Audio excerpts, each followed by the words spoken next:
Sehingga ini penting, gejolokan-gejolokan para ulama, para guru ini penting. Karena ternyata para nabi itu menjadi pinter, itu ya karena digojlok pangeran. Saya punya sekian contoh di kitab-kitab para wali. Ketika datang malakul mauti ke Nabi Ibrahim dan akan mengambil nyawanya, itu Nabi Ibrahim tangklek, kowe sapa? Aku malaikat. Ono apa? Ditugasno pangeran mencabut nyawa Anda. Terus kata Nabi Ibrahim, apa kamu tahu saya ini siapa? Ya tahu, Anda Khalilur Rahman, kamu kekasih Allah.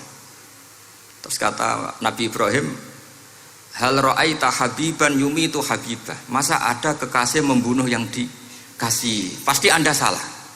Ya karena malaikat gak pernah ngaji di sini, di progresif ini. Dia tidak bisa jawab. Akhirnya niki kula pamit, niki kula sembuh niki cekap. Nggih cekap. Bingung, mboten kulino niki bingung niki. Akhirnya malaikatnya matur malih teng pangeran. Ya Allah, kata Nabi Ibrahim logikanya begini, wahal ra'aita habiban yumitu habibah. Mosok kekasih kok dipateni kekasih. Terus kata Allah gini, ya sudah bilang gini sama Nabi Ibrahim, sama Ibrahim. Wahal ra'aita habiban yakrahu ayyalqa habibah. Mosok kekasih kok ora siap ketemu sing dikasih. Akhirnya Israel datang lagi. Balik mana? Gini logikanya dibalik sekarang begini gitu.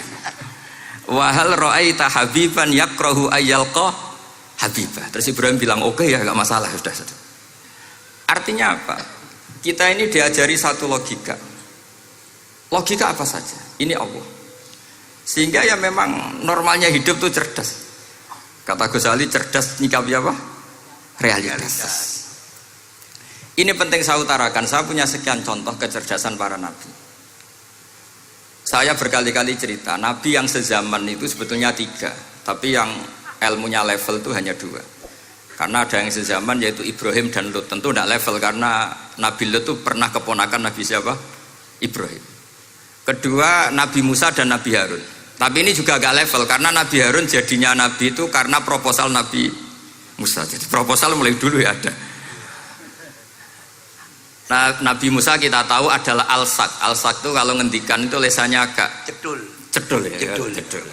Ini nanya jejer ke sana. Jadi kalau nggak bisa tanya ya. Bahasa Arabnya pokoknya al-sak, cedul ya. Cedul. Karena masyhur ya kita tahu cerita itu Musa yang kecil itu sebeling. Itu nak digendong Fir'aun itu dijabuti jenggote. Padahal masih kecil. Sesuai Fir'aun curiga dasar Bani Israel. Lama-lama dia memutuskan sepatah ini aja ini jelas darah-darah Israel. Kita tahu Fir'aun adalah orang Kipti, orang Mesir. Setelah berkali-kali gitu terus tanya gini sama Asia, ini anak ini sudah bisa mikir, memang dasar Bani Israel jadi gak suka orang Kipti. Orang bah cah cilik biasa gak masalah. Sehingga terus dites ada jamroh, ada bara api sama apel. Sebetulnya Musa ini sudah tahu mau ngambil apel, tapi kalau dia ngambil apel dibunuh sama Fir'aun berarti bisa membedakan. Akhirnya sama Jibril diarahkan ngambil apa? Api, jamroh tadi. Akhirnya agak ditelan terus menjadi lesannya apa? Cedul. Sampai sepuh jadi nabi tetap begitu. Makanya beliau ngendikan Rabbi shrah li sadri wa yassir li amri wahlul 'uqdatam min lisani yafqahu qawli. Terus proposalnya itu tadi waj'al li waziram min ahli Haruna akhi.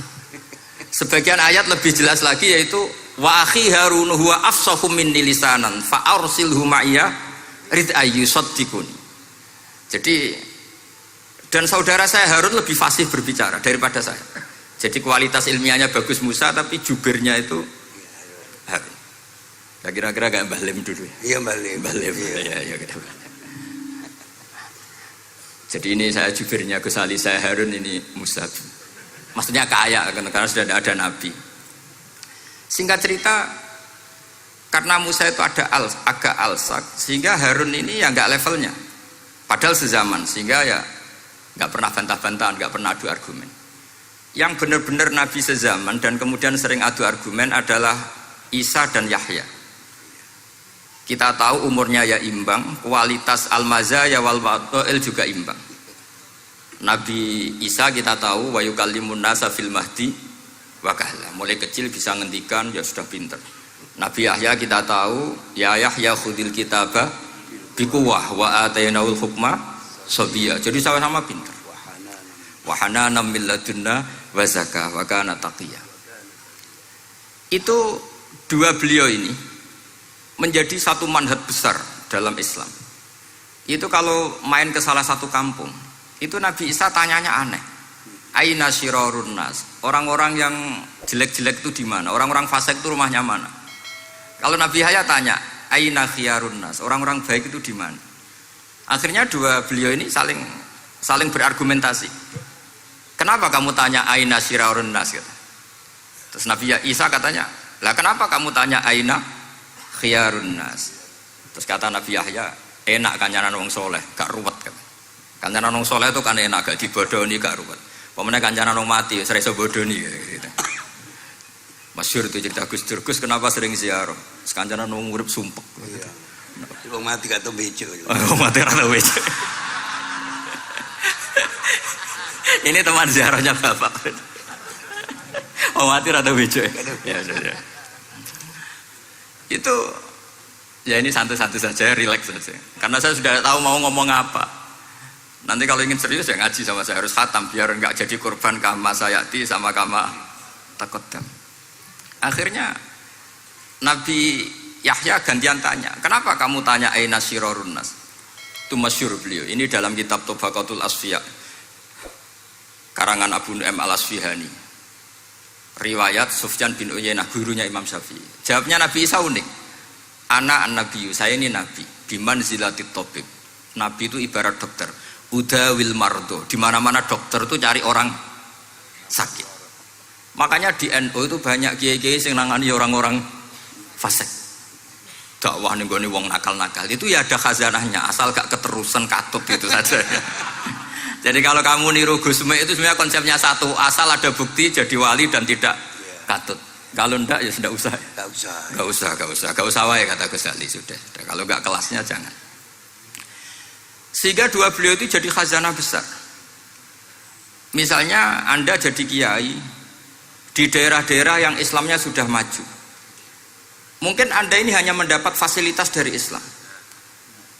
Makanya saya sendiri secara pribadi, misalnya kecelok pinter, tah ranking, tah juara musabaqah tilawatil Quran, kadang dari sekian prestasiku untuk umroh mendapat. Karena kita punya prestasi di daerah yang prestis. Sementara teman-teman kita, makanya ini kalau ada santri progresif yang nggak pinter, tak kasih ijazah, tak kasih support. Barokahnya tidak pinter, akhirnya hidup di daerah tertinggal. Barokahnya hidup di daerah tertinggal, Anda muassisul ma'had, Anda muassisul masjid. Sing prestasi hanya mendapat dari negara, yang tertinggal malah memberi kontribusi. Akhirnya apa? Lama-lama ini yang prestasi coro Jawa ngatok tomak. Saya dapat apa? Sementara yang di desa tertinggal, saya bisa memberi apa? Sehingga Allah bikin wong bodoh itu ada rencana besar itu kira. Jadi mau orang bodoh itu gak ada orang-orang santri yang hidup di daerah-daerah apa? Tertinggal. Aman golek prestasi, golek umroh, terus ambisi ngimami masjid haram barang. Terus kapan dakwahnya? Karena yang diburu itu mendapat, bukan memberi. Ini bahaya sekali bagi Islam. Sehingga tradisi guru-guru kita, nah santri pinter ya dilem, santri bodoh ya dilem, santri bulet ya dilem, santri setengah bulet ya dilem, kabeh kaulane pangeran. Kok ana hikmahe dhewe-dhewe katanya gitu. Tapi ini bukan justifikasi atau melegitimasi kenakalan anak-anak Anda. Ini mau cerita ilmiah. Kemudian ada perdebatan lagi. Dan ini nanti terusannya adalah al-ulama warasatul anbiya. Sayyid Abdul Al-Haddad itu masyhur. Kalau ada orang sowan ditanya, kiaimu nak mulang tau nangis? Mboten nate. Lereni ngaji wek wong ngono iku. Atine atos gitu. Tapi Abdul Hasan Asyadzili kalau ada orang tamu tanya, kiaimu nak mulang tau guyu? Mboten nate. Lereni wong ra iso syukur gitu. Jadi ini dua kutub besar. Siapa yang enggak tahu kewalian Abdul Hasan Asyadzili? Siapa yang enggak tahu kewalian Sayyid Abdul Al-Haddad? Nah ini kalau Gus Ali sudah dua-duanya guyu ya sering, nangis ya sering, sudah ini sudah makomen, ini sudah Majma'ul Bahrain kalau dalam ilmu tasawuf. Dan itu mirip perdebatan Nabi Yahya dan Nabi Isa. Nabi Yahya itu happy, hidupnya happy, kayak bapak saya itu hidupnya happy. Zaman miskin saja nggak pernah susah Gus. Nggak pernah susah ya. Bapak saya itu khasnya nggak pernah susah. Mau meninggal saja masih guyon sama saya. Mau kapundhut tuh guyon kalian. Dia seneng, dia happy saja. Jadi mirip cerita Jalaluddin Ar-Rumi. Beliau mau kapundhut, muridnya nangis semua, marah-marah dia. Kamu murid-murid yang bodoh. Saya ini mau ketemu kasih kamu tangisi. Ayo joget semua. Makanya kalau ada orang mati kok ceria itu karena madzhab Jalaluddin apa? Arumi. Ar-Rumi. Masyhur itu. Ini malam pengantin saya, kenapa kamu nangis? Makanya jadi mitos kalau mimpi jadi manten tuh mau mati. Karena kalau Jalaluddin Rumi istilahkan kematian itu adalah pengantin. Umar bin Abdul Aziz, salah satu khomisul khulafa masyhur itu. Ketika mau kapundhut orang nangis semua juga dia marah. Memangnya saya mau kemana kok kamu tangisi? Ila khairi madhubin ila khairi rahimin, ila arhamir rahimin. Timbang kumpul kon sumpek. Atok mati katanya. Memangnya saya mau kemana kan? Ila khairi madhubin ke zat yang terbaik yang kita tuju. Ini mirip Nabi Yahya. Sehingga Nabi Isa koclok, mali aroka dohikan ka'annaka ta'manu min makrillah. Kamu kok sering senyum, sering guyu, ngakak-ngakak, seakan kan kamu tuh tidak pernah akan kena siksa. Nabi Yahya gantian balas, mali aroka abisan ka'annaka taqnatu min rahmatillah. Lah kamu merengut terus koyo ora ono rahmate pangeran saja. Ini terus jadi madzhab antara Abdul Hasan Asyadzili dan Sayyid Abdullah Al-Haddad. Sayyid Abdullah Al-Haddad juga diikuti banyak kiai. Itu kalau habis sholat tuh masih susah, diterima enggak, sholat kita makbulah apa enggak, puasa kita makbul apa enggak, sujud kita makbul apa enggak. Tapi kalau Abdul Hasan Asyadzili, kalau ada orang tanya gitu dimarahin. Sujud kalau ditampi boten ya Sayyid Abdul Hasan Asyadzili, gak usah mikir ditedir sujud us luar biasa. Orang geruang ditedir sujud, gak usah mikir ditompo ta ora. Loh iya, ketika kita nanti ketemu Allah, prestasi betul gak pernah sujud itu. Sebagai hamba kita bangga pernah sujud, terus gak penting ditompo ta ora. Bahkan kalau anak-anak muda ini kepengen ditompo niate elek. Ditompo digajar pangeran terus mlebu swarga terus sama bidadari gitu. Jadi muni ditompo tapi pikirannya sudah ngayal macam-macam. Kalau madzhab Abdul Hasan Asyadzili tidak. Sehingga kitab hikam, kita tahu kitab hikam itu adalah dikarang Ibnu Athaillah As-Sakandari, dia muridnya Abdul Abbas Al-Mursi, dan ini terus muridnya Abdul Hasan apa? Asyadzili. Itu cerminan Syadziliyah murni. Ya saya ulang lagi, itu cerminan Syadziliyah apa? Murni. Sehingga beliau ngendikan masyhur itu, qalilul amali ma'a syuhudil minnah minallah khairun min kasiril amali ma'a ru'yatit taqsir. Jadi amal sedikit tapi yakin itu anugerah Allah, lebih baik beramal banyak tapi masih merasa salah karena ra ono syukure. Makanya bapak saya Gus Ali ana wong abangan gelem salat, gak tahu gak disahno sah terus. Ketika ada orang fikih marah-marah tapi rubah gedang, wes rubah gedang lah, pokoknya sah terus. Pokoknya sah terus. Ini sangat-sangat sadili berarti. Ini penting saya utarakan supaya khazanah kita itu tidak pernah habis. Karena al ulama warasatul anbiya. Nabi tidak dawuh warasati, tapi warasatul anbiya. Sehingga semua watak para nabi sebelum Rasulullah Shallallahu Alaihi Wasallam itu semua tercermin pada umatnya Rasulullah Shallallahu Alaihi Wasallam. Cerita paling terkenal tentu Asra Badrin. Tawanan-tawanan perang Badarin mau diapakan? Rasulullah istasyara Abu Bakrin. Terus kata Abu Bakar, itu keluargamu ya Rasulullah. Hum ashiratuka, hum aqaribuka. Ya maafkan saja. Terus ditanya Umar, menurut kamu gimana Umar? Itu kan orang-orang yang ngusir engkau ya Rasulullah. Yang dulu ingin membunuh engkau, sekarang ketangkep ya bunuh, kok repot. Apa kata Rasulullah? Masaluka ya Abu Bakrin kamasali Ibrahim isqala faman tabi'ani fa innahu minni wa man asani fa innaka ghafurur rahim. Sing prestasi ya alhamdulillah, sing ora prestasi muga-muga pangeran akeh sepurane. Sudah gitu ya cara Gus Ali ya sis ngono kok repot. Wa masaluka ya Umar kamasalin Nuh isqala rabbil la tadzar alal ardi minal kafirina dayara. Sudah habisi saja ning donya kok kafir. Tapi anehnya apa? Rasulullah akhudha bi madzhabi Abi Bakar. Nabi mengambil pendapatnya siapa? Abu Bakar. Karena Nabi kena khitab anit tabi millata Ibrahim apa? Hanifah. Akhirnya terus keterusan. Akeh kiai NU nek ana umat salah dibarno nganti ra roh nak salah. Makanya kenangan saya sama Mbah Sal Mahfud karena beliau itu sepupu sama Mbah saya di Sahal itu. Kata Mbah Sal gini, "Hak umpama pantes," kata beliau ini, "umpama pantes, pondok-pondok itu tak sertifikat." Kenapa Mbah? Lah ya akeh kiai gondrong muridé kon gondrong kabeh terus kadang rapati salat jare diulang kali jogo. Engko neng kali-kali golek Nabi Khidir gak tau ngaji. Lah ngene ku nak ditakoki afiliasine kok NU gitu. Mau disertifikat, jadi distandarkan. Pokoknya anggere gak ana takribe ya ora NU gitu.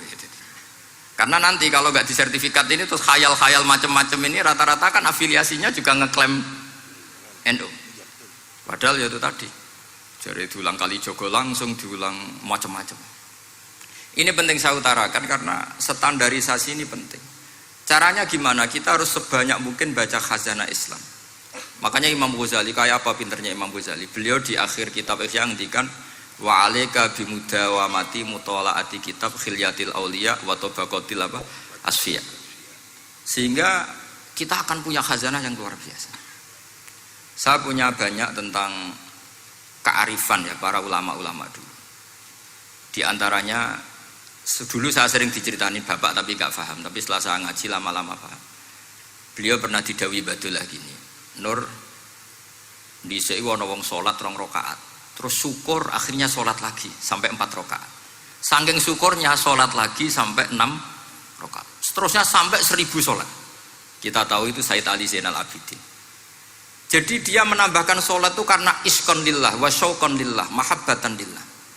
Bukan kayak kita karena ingin sholat 1000 rakaat dibagi sekian menit terus kenanya 2 jam. Jadi kayak kita taraweh lah 20 menit, 20 rakaat dibagi sekian kenanya 7 menit. Pentingnya apa? Meskipun kita tidak akan mengalami seperti itu, tapi kita menjadi tahu ketika Rasulullah SAW menghentikan wa qurratu aini fis shalah. Bahkan Nabi kalau banyak masalah itu Nabi yataraddad, mutaraddidan di dalamnya. Setelah mutaraddidan agak panik, Nabi tanya gini sama Aisyah, aina Bilal, aina Bilal. Bilal kemana, Bilal kemana? Setelah Bilal notok, tok tok tok tok, ya Rasulullah as-shalat. Arifna ya Bilal, arifna ya Bilal. Saya kasih istirahat ya Bilal, saya kasih istirahat. Karena roh dunya, roh politik, roh kebudayaan, roh dulur bulet kabeh. Sing ra bulet mok sitok hubungan ambek Allah Subhanahu wa taala. Maka disebut as-shalat rohatul mukmin. Apa yang terjadi? Ashabu Rasulillah ketika Sayyidina Umar ditusuk oleh Abu Lulu Al-Majusi. Tentu pakai kira-kira ya panah yang kayak pancing. Jadi kalau sudah dimasukkan kadu cabut itu sakitnya minta ampun. Apa kata Umar? Nanti cabut ketika saya sholat. Karena sekali sholat dan setelah itu dicabut nggak terasa. Ya, kalau sholat kita ada nyamuk ya sudah. Ini penting saya ceritakan sampai ada wali ditawarin Allah, silahkan masuk surga, tanya ya Allah di surga ada sholat enggak? Kalau tidak ada sholat enggak lah katanya. Karena dia nggak bisa membayangkan nikmat tanpa sholat. Sehingga penting sekali kekaguman ini. Ketika Sayyidina Umar wafat, di antara yang pertama ditanyakan adalah yang bunuh saya siapa? Itu Hulamul Mughirah, Abu Lulu Al-Majusi. Beliau spontan langsung ngendikan gini, Alhamdulillah alladzi ja'ala maniyati biyadi rajulin lam yasjud laka sajdatan tuhajuni biha yaumal qiyamah. Matur nuwun Gusti, saya dibunuh oleh orang yang enggak pernah sujud. Kalau saja dia pernah sujud, saya tidak berani maksudkan dia. Jangan-jangan sujud itu engkau terima kemudian dia min ahlil jannah. Kayak apa pentingnya kenangan sujud? Rasulullah juga pernah ngendikan nanti kalau dunia sudah ruwet, as-sajdatul wahidatu khairun minad dunya wa ma fiha. Satu sujud lebih baik ketimbang dunia seisinya. Karena itu kelayakan kita sebagai hamba. Makanya Abu Hasan Asadili ngendikan, sudahlah kafal amilina jazaan an radiyaka laka ahlan, sudah ditakdir ngamal sudah harus syukur. Kok mikir ditompo ta ora usah, gak penting. Itu madzhab Abu Hasan Asadili. Dan itu ditiru para kiai-kiai kita. Madzhab Sayyid Abdul Haddad juga ditiru kiai-kiai kita. Sehingga sedekah Rasulullah ketika ngendikan al ulama warasatul anbiya. Ini penting saya utarakan karena khazanah kita biar tetap kaya. Makanya masyhur dalam Manaqibul Ghazali kita tahu Imam Ghazali itu orang yang luar biasa, pengarang Ihya. Saya punya banyak karangan beliau, Al-Arba'in Al-Usul. Tapi yang paling saya cintai tentu Ihya, kitab Mustasfa, kitab Qawaid Fikih itu Usulul Fikih. Manaqibul Ghazali adalah Rasulullah pernah jejer Nabi Musa. Terus Rasulullah ngendikan ulama ummati ka anbiya'i Bani Israel. Terus kata Nabi Musa, yang benar saja, masa ulama kok kapasitasnya kayak Nabi, apapun hebatnya itu nggak mungkin lah kapasitasnya kayak Nabi. Terus kata Rasulullah, ya sudah buktikan saja. Terus dipanggillah Imam Ghazali. Ketika dipanggil, ini katanya Ghazali katanya. Ditanya sama Nabi Musa, siapa namamu? Ana Muhammad bin Muhammad al-Ghazali at-Tusi asy-Syafi'i. Mau jawabnya panjang. Terus kata Nabi Musa, kecangkeman gitu, cara orang Jawa itu kecangkeman, ditakoki jeneng kok jawabnya kakean. Terus kata Imam Ghazali, ya lumayan saya. Jenengan ditanya Allah sing ya alamus sirra wa akhfa saja jawabnya kelebihan gitu. Apa itu kata Nabi Musa? Wa ma tilka biyaminika ya Musa. Qala ya asaya atawakkau 'alaiha wa ahusyu biha ala ghanami wa liya fiha ma'aribu ukhra. Jadi Nabi Musa ditanya, sing mbok gawa iku apa ta? Ini tongkat saya, tak pakai ini, tak pakai ini, tak pakai ini. Jadi masih banyak kelebihan jenengan timbang saya. Akhirnya fa'aqarra Nabi Musa ini ikrar bahwa benar-benar ulama Rasulillah itu keambiyai Bani apa? Israel. Jadi khazanah-khazanah kecerdasan gini ini penting. Sehingga ketika ada kemacetan fikih, ada kejumudan fikih, tugas kita adalah memecahkan kejumudan itu. Misalnya begini, ini yang sering dilakukan Bapak saya dan Gus Ali. Kancanan wong fasik hukumnya piye? Ya ora oleh, wong kok kancanan wong fasik. Tapi kalau dibalik, bina wong fasik boleh ndak? Boleh. Syaratnya bina kudu ngancani. Jadi dibelokkan gitu aja sudah rubah. Hadza huwal fiqh. Yang dikatakan fikih ya seperti ini. Tapi orang-orang yang nggak ngerti detailnya fikih, apalagi usul fikih, fikih itu menjadi rumit. Makanya ahli sunnah itu luar biasa. Ada orang mati karena narkoba atau karena apa itu? Oplosan. Itu kiai cokre. Itu kiai alim biasa datang. Itu ya biasa mempersaksikan, nggih mayite sae nggih. Nggih. Padahal orang itu enggak percaya ini orang mati cokre kok apa? Sae. Padahal dia di kiainya bilang gini, wis sae saiki wis iso nakal katanya. Maksudnya saya sudah mengakhiri semua kenakalannya lewat apa? Lewat kematian tadi. Karena itu doa Rasulullah. Rasulullah itu kalau ngedikan itu luar biasa. Allahumma ij'alil hayata ziyadatan li fi kulli khairin wal mauta rohatan li min kulli syarrin. Ya Allah, jadikan hidup ini ziyadatan li fi kulli khairin. Jadi anggap saja kalau hidup itu berarti potensi tambah baik. Anggap saja kalau mati itu akhir dari segala keburukan. Berarti orang cukri ini mati itu baik apa buruk? Baik, karena dia sudah tidak bisa buruk lagi. Makanya saya. Nah ini khazanah yang luar biasa. Karena tadi kematian adalah ar-rohah min kulli apa? Syarrin. Nah ini sesi kedua, mungkin ini tinggal seperempat jam atau setengah jam. Saya ini karena biasa ngomong lama. Saya mau menerangkan kalimat tauhid. Ini penting sekali. Kalimat tauhid itu kata Ibnul Qayyim al-Jauziyah dalam kitab Zadul Ma'ad. Ini kitab kesayangan Sayyid Abdul Al-Haddad. Sampai beliau ngendikan, ya letani minha iddatan nusakhin li uhdiyaha ila tullab. Semoga saya punya naskah banyak yang mau saya hadiahkan ke santri-santri. Saking pentingnya kitab apa Zadul Qayyim. Itu beliau mengartikan la ilaha illallah itu luar biasa. Kalimat ini adalah kalimat super. Allah bikin surga juga demi kalimat ini. Siapa yang menerima kalimat ini maka masuk surga. Yang menolak kalimat ini maka dimasukkan neraka. Kita tahu neraka itu kalau ada batu dicemplung itu sampai ke bawah itu nunggu 70 tahun. Kayak apa kedalamannya? Bego siapa saja tidak akan bisa itu bikin apa? Neraka. Karena kalau batu dijatuhkan nunggu 70 tahun itu sampai kok riha. Itu dibikin juga untuk orang yang menolak la ilaha illallah. Kemudian karena manusia butuh latihan, dibikinlah langit dan bumi supaya didiami manusia untuk menerima konsep la ilaha illallah. Karena manusia butuh pelatih, diutuslah para rasul untuk melatih la ilaha illallah.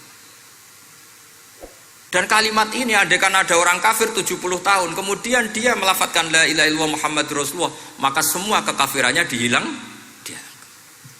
Maka santri-santri yang aswaja ini harus yakin, ia adalah kalimatun dakhala bihal kafiru al-islam. Ini kalimat yang orang kafir 70 tahun saja menjadi muslim.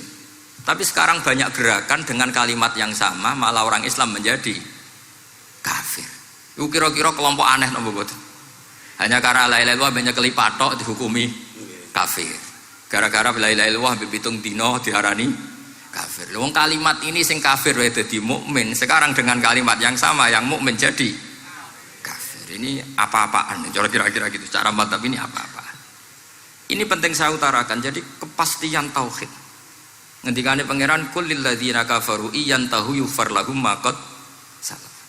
Makanya Abdul Hasan As-Sadili ketika nafsirkan fa'lam annahu la ilaha illallah wastaghfir li dzambika walil mu'minina wal itu ai bihadhil kalimah kata beliau. Kamu harus camkan bahwa la ilaha illallah dan setelah itu kamu baru sah istighfar untuk kamu sendiri maupun untuk orang mukmin siapapun, mukmin mukminah. Kita tahu andaikan kita punya keluarga kafirah atau murtadah sah enggak diistighfari? Enggak sah.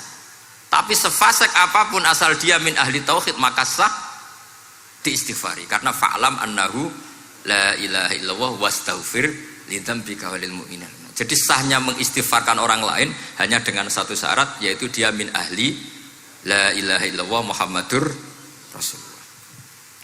Sehingga dalam cerita-cerita kewalian, dan ini saya percaya cerita ini karena saya pernah menemukan di Musnad Ahmad, saya menemukan di Ithaf syaratnya Ihya, juga di kitabnya Said Muhammad Abu Abdul Farad itu.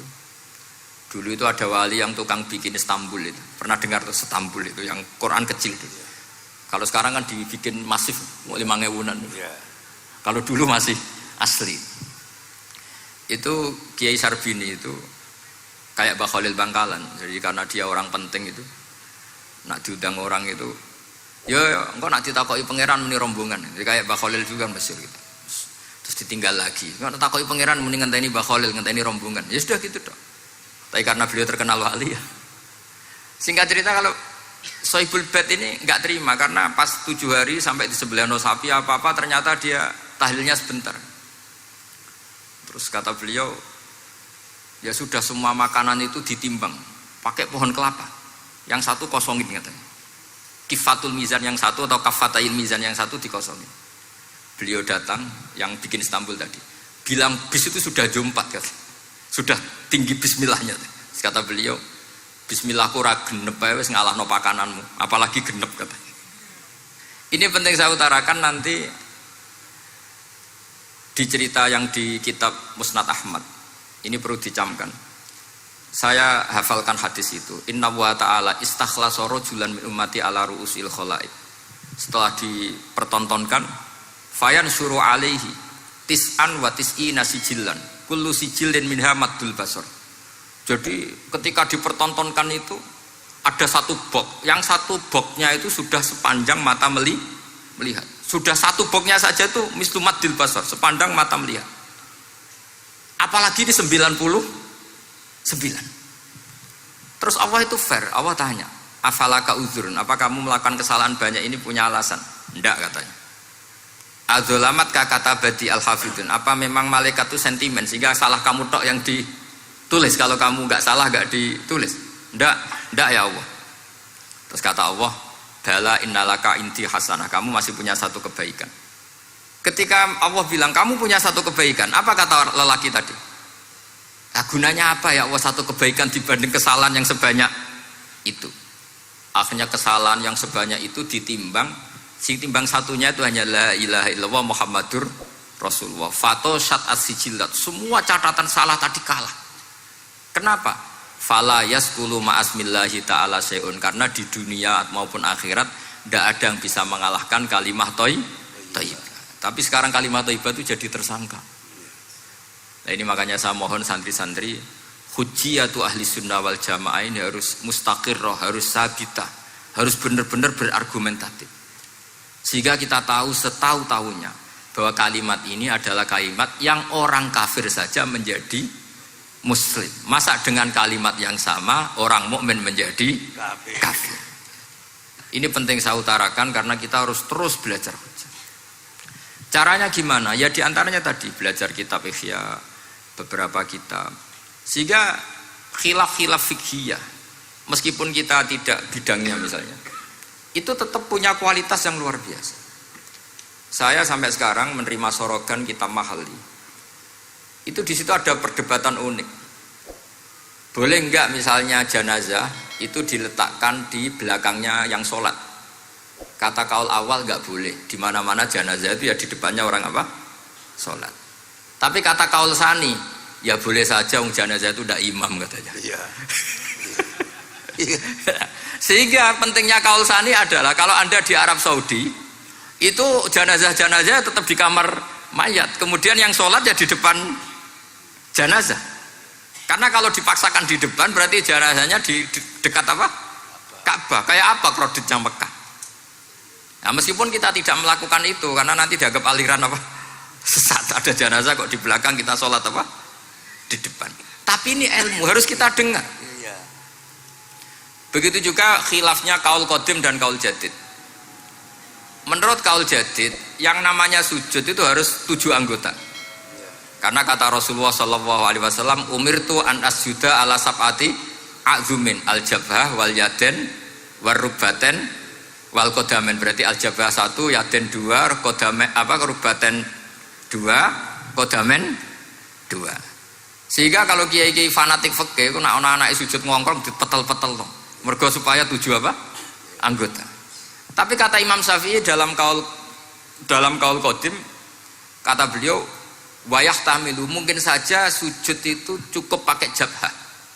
Karena dalam doa Nabi itu hanya sajadalaka wajhi wa sam'i wa basori. Tidak ada Nabi dongo sajadalaka wajhi wa yadi wa rubbati wa kodami. Jadi kecerdasan ulama-ulama dulu itu luar biasa. Sehingga kalau kita baca pembanding-pembanding itu, lama-lama kita menjadi cerdas. Ini yang terakhir saya cerita tentang Imam Ghazali. Dulu banyak orang yang bermadzhab pentingnya uzlah. Sehingga banyak ulama yang uzlah. Alasannya kumpul wong serepot tok. Paling gak ngerasani wong lah. Minimal dosanya ngerasani wong. Sehingga cerita banyak ulama yang uzlah. Kemudian umat ini dipimpin aliran-aliran sesat. Terus ulama yang uzlah-uzlah itu diparani sama ulama yang sudah jadi wali. Ya akalatal hasis, karena dia di hutan sehingga makannya hanya rerumputan. Taraktum ummata Muhammadin sallallahu alaihi wasallam fi aidil mubtadi'ah. Betul uzlah itu baik, tapi membiarkan umatnya Nabi dipimpin orang-orang yang sesat. Makanya kita terima kasih sekali Gus Ali ada di antara kita, membimbing kita, membina kita. Jangan terus dunia wis rusak tinggal nawa tidak bisa. Ini ummatur Rasulillah, ummatun marhumah, ummatun mahfudhah, ummatun mar'iyah. Insyaallah apapun kondisinya kita tunggoni, baik dalam skala negara, masyarakat maupun kultural. Saya kira demikian. Wassalamualaikum warahmatullahi wabarakatuh.